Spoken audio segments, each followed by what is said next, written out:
Dans le monde capillaire, il y a une classification qui a été faite. Et je t'avoue que pendant des années, j'ai fait abstraction à ça. Toutefois, il y a nombreuses d'entre vous qui me demandent encore et encore, c'est quoi mes cheveux? Est-ce que c'est 4A, 4B, 4C, etc. Et je me suis dit que enfin, je vais parler de ça ici sur ma chaîne. Hello, bienvenue sur ma chaîne. Moi, c'est Sandra Donfa, coach et experte capillaire du cheveu afro-crépus et fondatrice de Mon Afro Libre. Notre but, en fait, c'est de permettre à la femme noire de porter ses cheveux afro-crépus dans toutes les sphères de sa vie, de son mariage à ses entreprises, des restaurants aux événements de gala 5 étoiles. Et pour justement l'aider dans cette quête de réconciliation et de réappropriation de sa nature crépue. Et pour ça, donc, je t'invite à prendre notre guide incontournable, les 7 erreurs qui t'empêchent d'avoir des longs cheveux. Donc, si depuis ces années, tu as des cheveux qui stagnent en longueur, ce guide est fait pour toi. Alors, on va commencer donc à parler de cette fameuse classification. Il y a donc un monsieur qui s'appelle Andrew Walker qui, à un certain moment donné de sa vie, a décidé de classer les cheveux. Et je peux comprendre pour un professionnel qui est, je pense, il est un coiffeur, pouvoir mettre des cheveux dans les catégories fait que tu puisses enseigner aux gens facilement.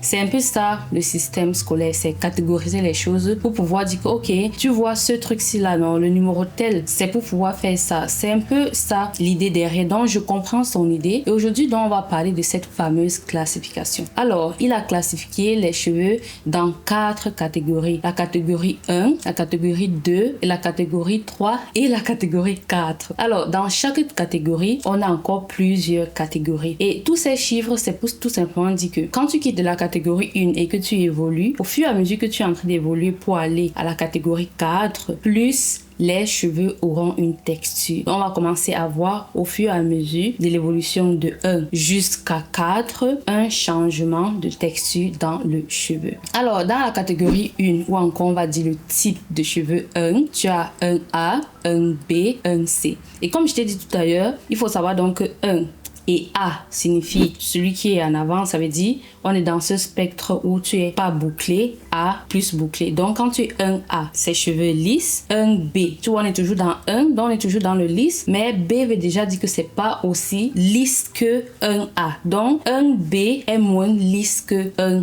A. Et après tu as donc un C. Un C ici, c'est toujours dans ces catégories où les cheveux sont dans le lisse. Toutefois, ce sont des cheveux beaucoup plus fins et fragiles. Ça fait un sens? Alors, maintenant qu'on a fini avec la catégorie 1 ou encore le type de cheveux qui est dans 1, on va donc aller dans la catégorie 2. Donc, ici, tu as pareil 2A, 2B et 2C. Et si tu as un peu compris l'explication avec le 1, tu comprends donc que 2C sera beaucoup plus avec des vagues que le cheveu qui est dans 2A. Tu vois donc ici que les cheveux qui sont dans le type 2 sont donc ces cheveux-là qu'on appelle les cheveux avec les vagues. Donc, dépendant du type, si tu es dans 2A, 2B ou 2C, tes vagues seront, plus tu es vers C, plus tes vagues sont un peu plus courbées, plus tu es vers A, plus tu as ces vagues qui sont vraiment élancées. Maintenant, on peut aller à la catégorie 3. Sur certains schémas que je vois de cette classification, on a juste 3A et 3B. Mais de manière générale, on parle de 3A, 3B et 3C. Et donc, dans la catégorie 3, bien sûr, tes cheveux sont un peu plus bouclés que les cheveux qui sont dans 2. Déjà, dans 2, on n'appellera pas ça cheveux bouclés, mais bon, il y a déjà cette texture de vague dedans. Ce que je peux te dire de cette catégorie, c'est cette catégorie que très souvent les gens appellent cheveux bouclés. Et donc, tu as donc cette différente boucle-là que plus tu vas vers le 3C, donc 3A, tu as ta boucle, mais elle est un peu plus élancée. 3B est plus resserré que le 3A et le 3C est bien sûr plus resserré que le 3B. Donc, tu as donc cette catégorie que les gens peuvent mettre dans, oh, voilà les cheveux bouclés. Donc, ce sont le genre de cheveux là que les gens diront, oh, voilà les cheveux bouclés. Maintenant, on vient à la catégorie qui, je pense, nous concerne presque tout ici, en majorité. Je sais que les gens qui ont les cheveux bouclés me suivent aussi. Et parfois, certains me demandent, est-ce que mon programme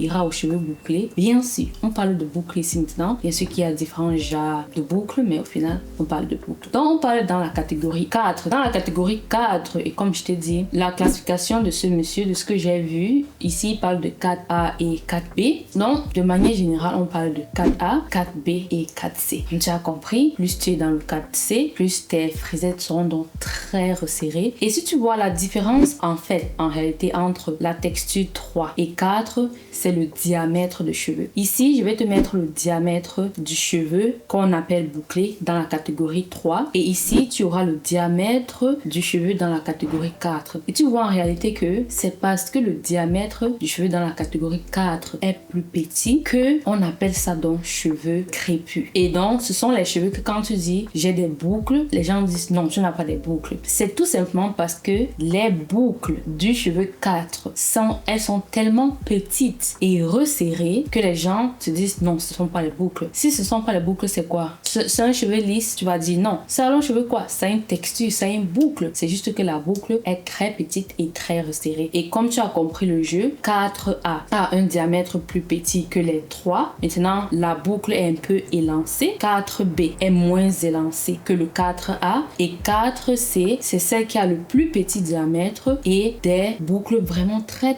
petites. Et elles sont resserrées, beaucoup plus resserrées, un peu comme ce ressort là que toutes les autres textures. Ce qu'on va faire ici, c'est que je vais faire prochainement une vidéo où on parlera beaucoup plus en profondeur des cheveux dans la catégorie 4. Et tu seras très surprise de voir que dans les cheveux de la catégorie 4, il y a encore plusieurs, il y a un vaste monde dedans. C'est pour ça en fait que je dis toujours que cette classification est très limitée. Donc, on se dit donc à la prochaine pour une autre vidéo et peut-être que la prochaine vidéo directement sera la vidéo où on parle beaucoup plus en détail des cheveux de la catégorie 4. Donc, c'était tout pour cette classification. Dis-moi déjà dans les commentaires de ce que tu as vu aujourd'hui. Où est-ce que tu penses que tu te trouves? Est-ce que tu es dans 1? Est-ce que tu es dans 2? Est-ce que tu es dans 3? Est-ce que tu es dans 4? Et si tu es dans 1, 2, 3 ou 4, est-ce que tu es A, B, C? Ok, on se dit à très bientôt. Et si tu n'as pas pris ton guide, n'oublie pas de prendre ton guide et des gros bisous.